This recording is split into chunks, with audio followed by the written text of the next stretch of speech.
こんにちは。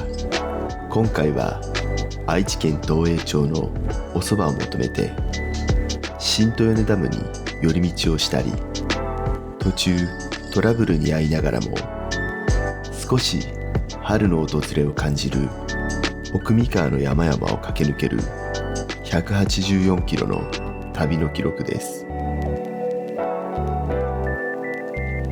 今日は TLR200 とお出かけです。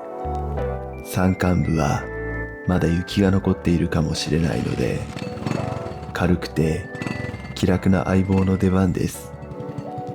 それでは出発します。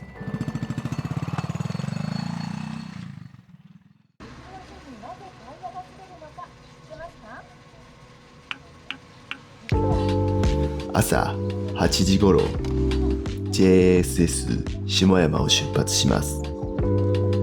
ガソリンスタンドに入るとき TLM50 が2台見えました。これから林道に行くのでしょうか。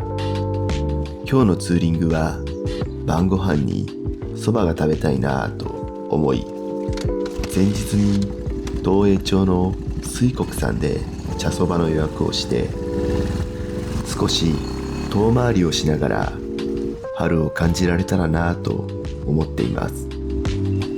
このカバンは最近購入しました。ホンダの昔のツーリングバッグで、底板をつけて間にベルトを通しておくことでキャリアへの付け外しを楽にしています。 TLR はキャリアも小さいので、いつもリュックを背負っていたのですが、背中に荷物がないととても楽ですね。容量もそれなりにあって、お土産がたくさん入れられます。また中身が少ないときはスナップボタンで小さくまとめられるので、風でバタつくこともなく、とても気に入っています。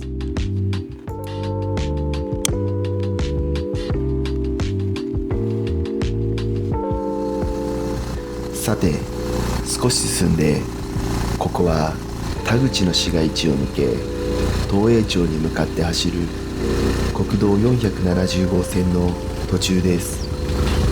面白い場所があるので少し立ち寄っていきましょう。ここはキノコの森です。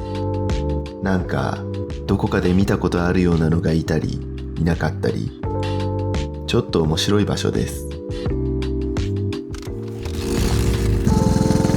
少しひんやりとした空気が立ち込める水戸野川の横を走り抜け、国道151号線で新豊根ダムに向かいます。どんな景色が待っているか楽しみです。国道151号線から離れ、豊根村役場方面を走ります。以前オンタイムキャノンボールというイベントに参加した際、この先の商店がチェックポイントになっていました。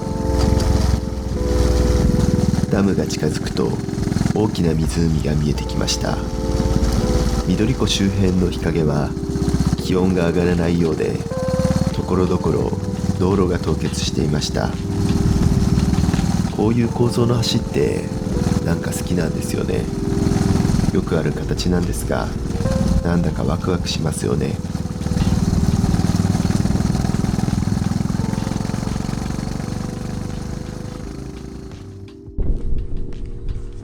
新豊根ダムに到着しました。せっかくなので展望台に登ってみます。思ったより大きな音が鳴ってびっくりしました。鉄でできた階段を登ると風が強い、そして日陰で寒い。この景色を見て一番最初に思い出したのはゴールデンアイ64のダムでした。この間久しぶりにプレイしてみたら、操作感が難しすぎてすぐに投げ出してしまいました。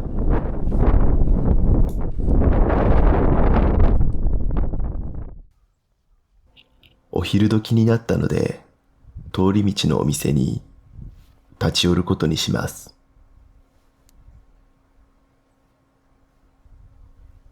なんか Google マップがよくわからない時間を示していますね。本当はこのままダムを降りて目的地の蕎麦屋さんに向かいたかったのですが、冬季は通行止めのようですね。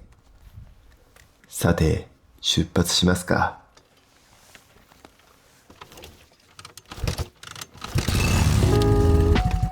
おそらく来た道を15分ほど走れば到着するはずです。新豊根ダムに来て感じたことは、とにかく人が少ないですね。ボートを出して釣りをしている人が2組と、散歩をしている人ぐらいしかすれ違いませんでした。道路も綺麗で、道幅もそれなりに広いのですが、通り抜けられないのと何もないので、あまり人の往来はないみたいですね。時間があれば道路脇のスペースでゆったりするのも良さそうですね。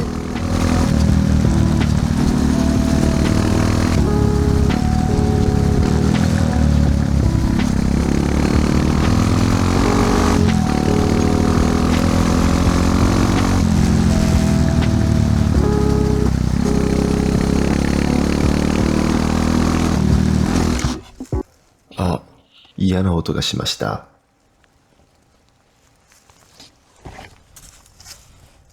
チェーンが外れています。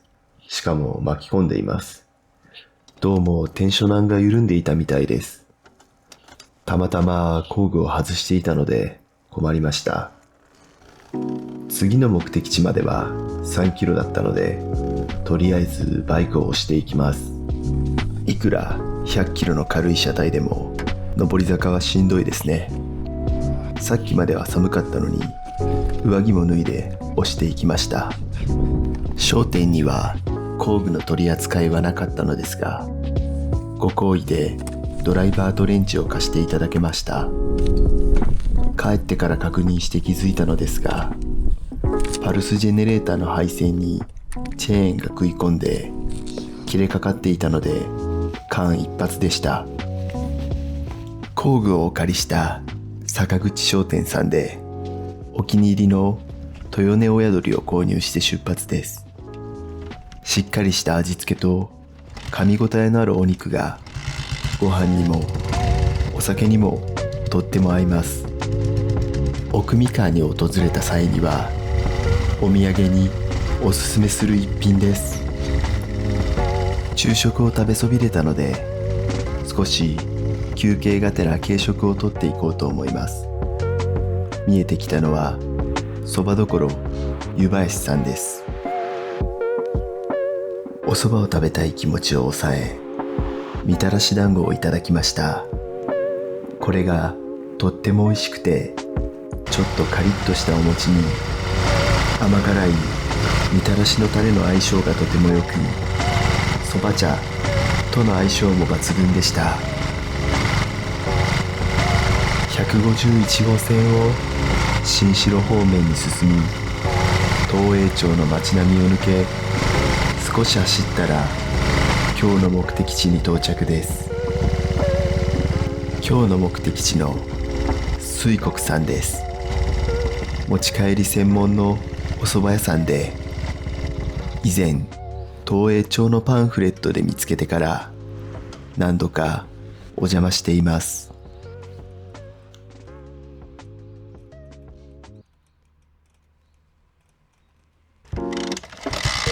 私はここのお蕎麦がとっても好きです。今日は茶そばを購入してみました。とっても美味しいので、ぜひ予約して購入してみてください。とてもいいお土産になります。茹で時間がとっても短いので注意してくださいね。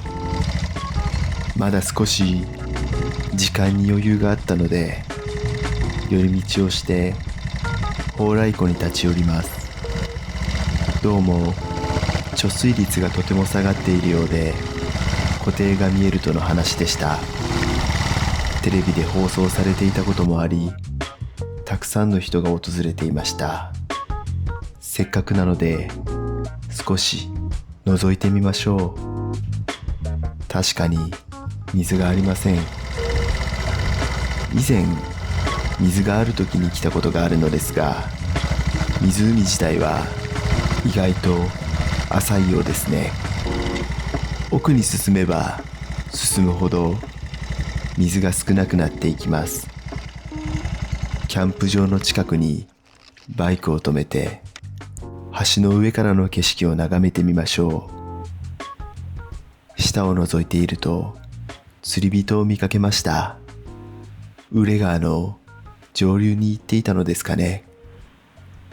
これだけ水量がないと上の方はどのようになっているのでしょうか。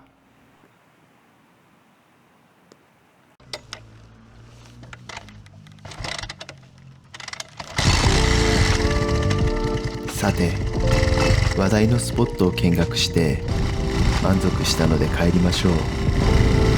今回は東栄町の茶そばを求めて奥三河をツーリングしました。